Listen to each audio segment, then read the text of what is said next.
Alright everyone, so welcome back to the physics teacher with me, Mr. Fernando. Last time we were looking at position time graphs and we had a hard time telling whether an object was speeding up or slowing down. So I asked you that we need to take a mathematical aside to learn some more about tangents.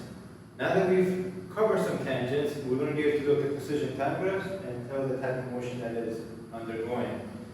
So here we have two position time graphs and I label them just position time, but we don't know which one is speeding up, which one is slowing down. But we do know how to draw tangents along the curve.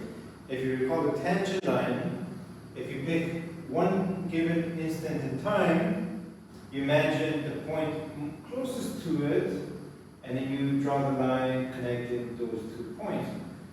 So the reason we do this, we couldn't take the slope of a curve. We only know how to take the slope of a line, and in order to take the slope of a line, we require 2 points. So we're tricking the graph here into thinking there are 2 points, but really we're interested only at one moment in time. So let's draw a few tangents along both curves, and then let's see what that looks like to analyze it further.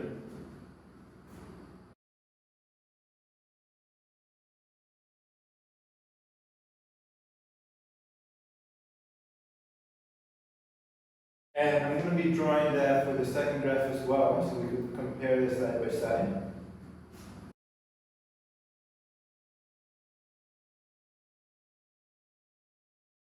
Alright, so what we've done here, we've drawn tangents along both curves, and I like to call them baby tangents because they're nice, small, and cute. That way we're able to see the trend that is actually taking place as time goes forward. So I'm going to draw your attention to the first one. Now, in this case, we're going to try to develop a slope legend, I like to call it, in order to analyze graphs. And if you notice, our slope legend is going to depend on the steepness of the slope. So notice that at the very beginning, the slope is very flat, so it's approximately 0. And as the graph moves forward in time, it gets steeper and steeper. Okay, so now that we know a bit about the tangents, let's give some numbers so we can get a better representation of it. We're just going to approximate. So because I didn't make any scales for the position of time, let's just approximate based on the steepness. The very first one, let's call it 0, it's not so steep.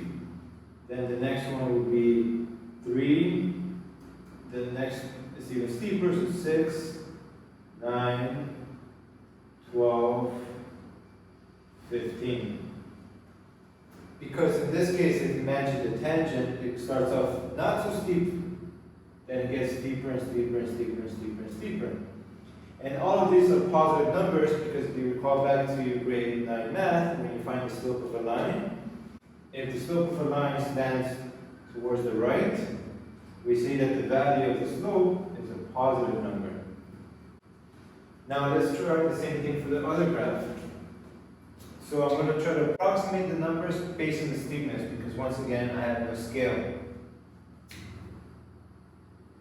At the very first one is very steep, then it gets less steep, less steep, less steep, less steep, and it's approximately 0 at the top. So you notice here that the steepness of the line is starting to get less and less and less. And as well, all of our tangents are slanting towards the right. So all of the values should still be a positive number. Now, we have to recall the units of position and time graphs. Position is measured in meters and time in seconds.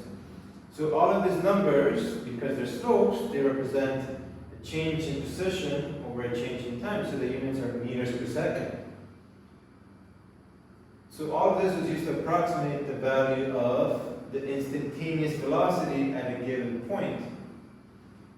If we just draw our attention to the purple graph, then now with the units clearly labeled, we can see, oh, as time moves forward, our object, or our cheetah, right, because that's our main object, our cheetah begins to decrease its velocity. If it's decreasing its velocity, then we can say that the cheetah is actually slowing down.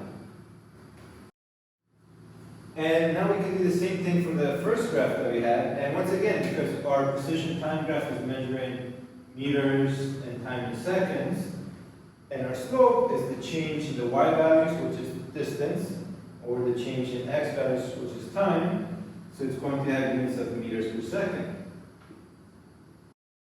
And now it is very clear what's happening along to the cheetah as time moves forward. As time moves forward, a cheetah is increasing its velocity because this velocity values are increasing. So we can certainly say that this is now speeding up. But in physics, I mentioned before, we're dealing with vector quantities for velocity, so you have to specify both type of motion and direction of motion.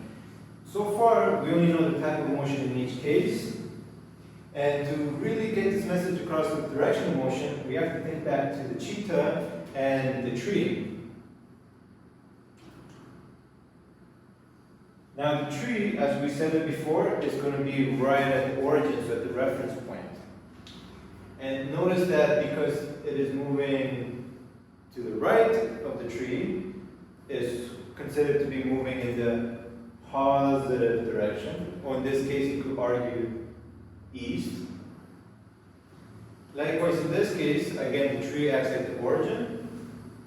The cheetah is moving in the positive direction, which we can say is east.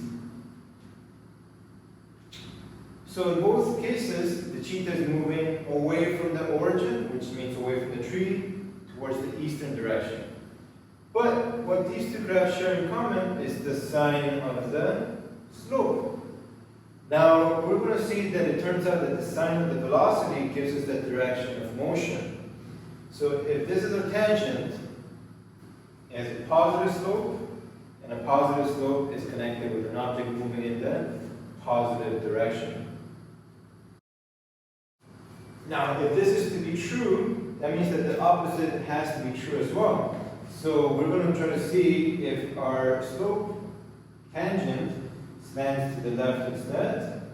If you recall to grade 9 math, this should have a negative value, which should mean that the object moves in the negative direction.